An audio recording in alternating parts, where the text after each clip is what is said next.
Welcome back, everyone, to Diary of an Empath. So I'm back today with a solo episode. I want to talk about the term masculinity and femininity, and a new term that I'm hearing, toxic femininity. I think I'm saying this right.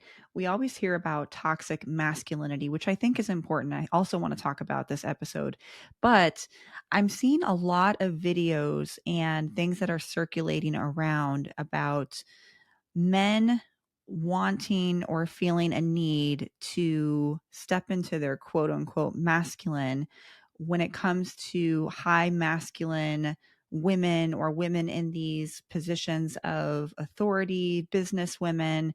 And one post in particular that I saw that I thought was interesting, and I'm not sure if I agree with it. Went on a first date with a woman who's a very entrepreneurial woman, runs a very successful business. And the first date, I told her, meet me here, dress like this. I ordered her drinks, I ordered her food. I love that. I took care of, okay, bam, immediately. And this is a woman who's extremely masculine. She's in charge of people, a whole business. So she has to be on edge. I come along and I relieve that responsibility from her. That allows her to get into her feminine and to be submissive around me. It's not that complicated for a man to come in and just confidently take control.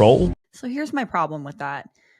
I think there's a lot of women who, yes, they absolutely are okay with this. They are okay with being submissive. They are okay with letting that veil down and having somebody else take the lead. And I think there's a lot of women who are also not okay with this and who don't want a man to order their drinks or to tell them how to dress.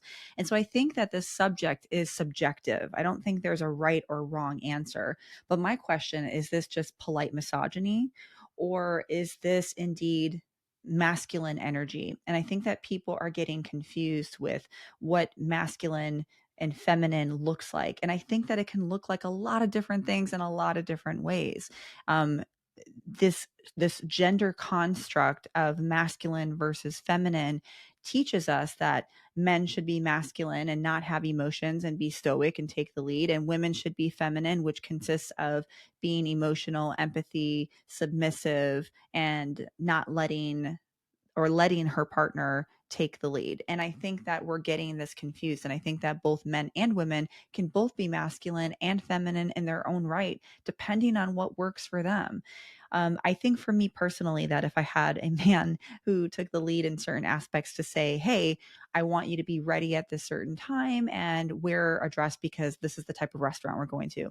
For me, I think that's okay. But personally, I don't want any man telling me exactly what to wear or ordering my food for me. That's just me, a personal decision. But I think you have to do what works for you.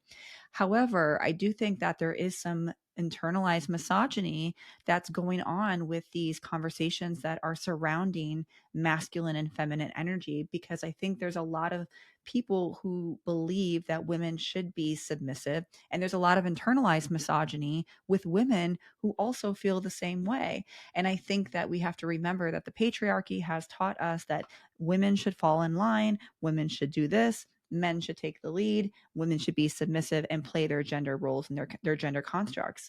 And we've seen over the course of the last 10, 20 years, these significant impactful changes that women have been able to create.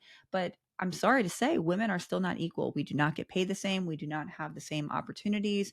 If you have a man and a woman who is in line for the same job, the man is going to either A, get the job, or B, probably get paid more in terms of a salary. So whenever I hear men complain, well, women always want equal rights, so then you should split the bill.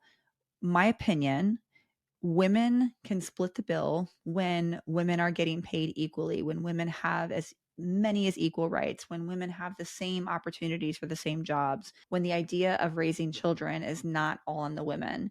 So I don't think that we can even the playing field. And I think that if a woman wants to have her meal paid for, I don't think that it's the same as saying women should have equal rights. Toxic femininity can describe any instance when women are either explicitly told to conform to traditional stereotypes or attempt to align with those stereotypes themselves. Toxic femininity stems from society's rigid molds individual people reinforce all the time. And it happens in a subconscious effort to find value or feel accepted in a patriarchal society. So when we're talking about internal misogyny, I think that's what we're really talking about here. And there are some posts that I see on social media that really just don't sit well with me. This idea of the conservative woman who should cater to her man, and the notion of extracting any idea of feminist ideologies. And I don't think that the feminist is the evil here, and I don't think that the conservative is the evil here. I think the real evil here is the patriarchy and the misogyny that surrounds that patriarchy, to put women into these gender norms and roles of what we should be doing, when I don't think there is a particular box that we should have to fit in. We should be able to do what works for us in our relationships, in our environments, what brings us peace. And sometimes that may look like being 50-50 in a relationship. Sometimes that may look like the man taking the lead and saying, hey, babe, meet me out for dinner, and this is what I want you to wear. That may look like the woman planning the date. That can look like so many different things. I don't think that we should be telling women that you should only fit into this box. At its core, internalization of misogynistic values and power structures, it's based on passiveness, selflessness, nurturance, compliance, submissiveness, cooperation, sensitivity, politeness, empathy, compassion.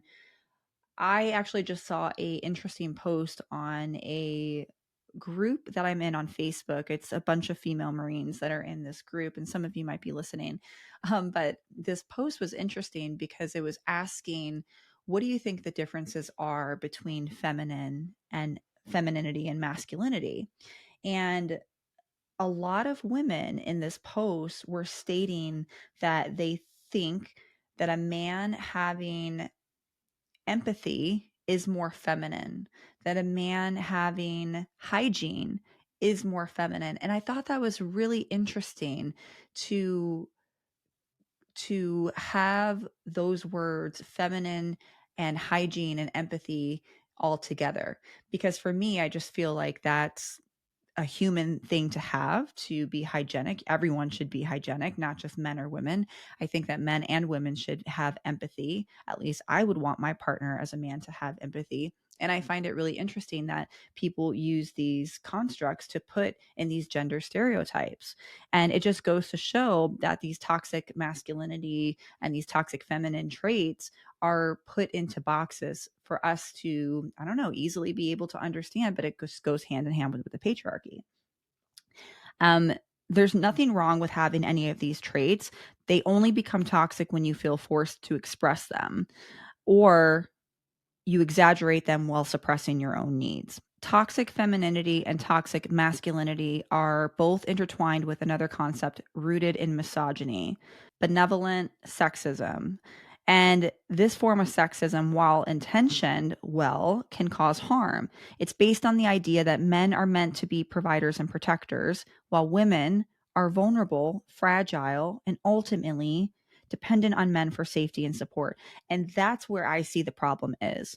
I don't see this as having masculine energy. I see this as being benevolent sexism, which is a form of misogyny. And I think that when we can take a step back and we can understand that we don't always have to be put into these boxes, then I think we can understand that we can be whatever the fuck that we want to be. I do prefer a man to take the lead in terms of like the first date and making effort, but it's not about being in the masculine energy. To me, it's just about effort. It's just about showing your interest, just like there's ways I'm going to show my interest. And I think you have to do what's best for you, but don't get so caught up on what society tells you to do, what society tells you to dress like, what society tells you to be like, and what men think you should be like. And again, there's not every man thinks that a woman should only be submissive. And I'm not even saying it's wrong to be submissive. You have to do what makes you happy and what works in your relationship. So, all right, guys, this was a short episode today, but I just wanted to hop on and talk a little bit about this. I have some amazing episodes coming up with an amazing worldwide psychic medium and with the amazing Garen Jones. So please stay tuned for that. If you're not following the podcast, 90% of you listen but don't follow, make sure you're hitting the follow button. I deeply appreciate it because it helps me to keep bringing on new guests. If you haven't left a review and you're listening, please drop a review.